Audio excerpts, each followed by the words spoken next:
Hey guys, what's going on? This is Trajan. So this is Hong Kong Fooey meets Black Lightning, and this is Jabberjaw meets Aquaman. And so the big thing is Jabberjaw vs Aquaman was cute. It was very mired in '60s thought, which is fine because that's when it took place. So they were hippies.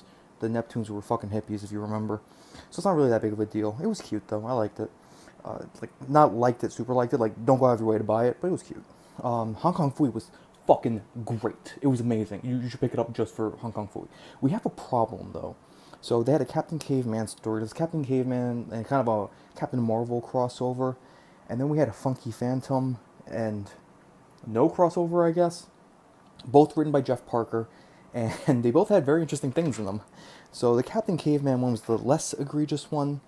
We just had this one panel where Captain Caveman is showing that he's noble, that he has aspects of humanity, that good human traits were even in prehistoric times, and he fights Nazis. And she hate. They're not actual Nazis.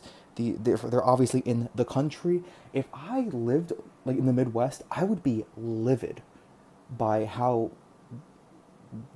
liberals treat people who live and fly over America. It's absolutely, and I split my time within three major cities, and I think it's absolutely disgusting the way they do this. But so he fights Nazis, and you see here, no Nazis, and it's like, oh, thrashing Nazis, good fun, ha ha ha. Okay, fine, whatever, trash. This was the most egregious one, though. So this is a Funky Phantom story written by our friend Jeff Parker, and it's basically an anti-Second Amendment story. And so they kind of get him out of his tomb, which was the grandfather clock. You see the "Don't Tread on Me" flag everywhere.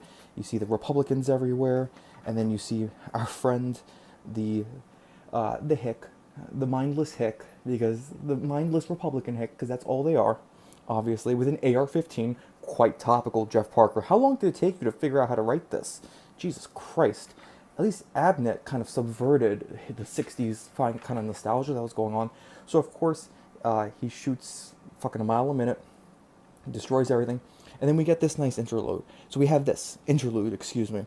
Did I hear him say the nation has a standing army, and Navy, Marines, and Air Force the most powerful in the world? Then you already have a regulated militia. Remember, the Second Amendment says it's for the purpose of a well-regulated militia. No, that is not a well-regulated militia. The Marine Corps, the Army, the Navy, the Air Force is not a militia. In fact, a militia is soldiers raised from the citizenry. And the whole point of having a well-regulated militia was so that the populace could rise up if they needed to, or could defend their homesteads if they needed to. And this is very important because if you know anything about history, you know that anytime a dictator takes charge, they tend to crack down on weapon ownership. Now, I know what you're saying. Well, why? Because kind of, and then they do these straw man arguments where like they're for hunting, home invasions. It's our right. Your friend said so. Your friends meaning the Continental Congress. I want you to think about something. I want you to think about Soviet Russia, and I want you to think about the kulaks and how they were systematically exterminated. If the kulaks were able to be a well-regulated militia, they could have tried to defend themselves, and maybe it wouldn't have been as bad as it got. They were absolutely destroyed by the Soviet army. Furthermore, let's take my home, or my former home. I do consider America my home now, of Venezuela. I don't even want to talk about that. But suffice it to say, a well-regulated militia is there to keep the government from being a tyranny. It is there to keep the government in check, so that the government cannot just steamroll whatever ideological thought process they want and force it onto the populace. The fact that this is just so blatant. It's actually really irritating because this book was actually really good. Hong Kong Fooey meets Black Lightning was fucking really good.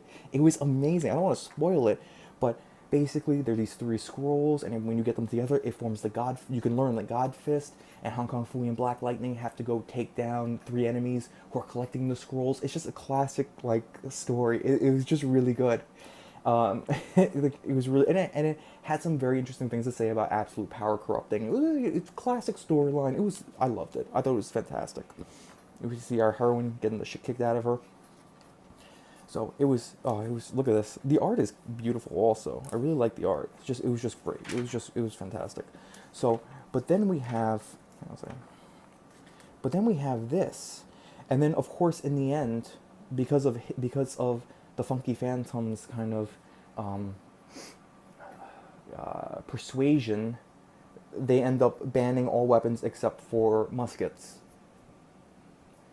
Because that's funny. Like, you see what they're getting at? It's just ridiculous. This is Jeff Parker.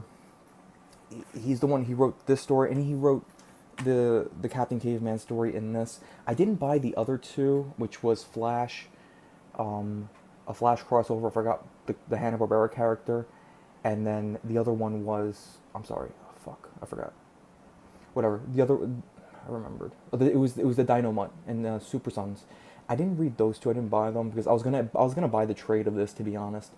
But I want to know if he wrote the secondary stories for those also, and if they were also like along these lines.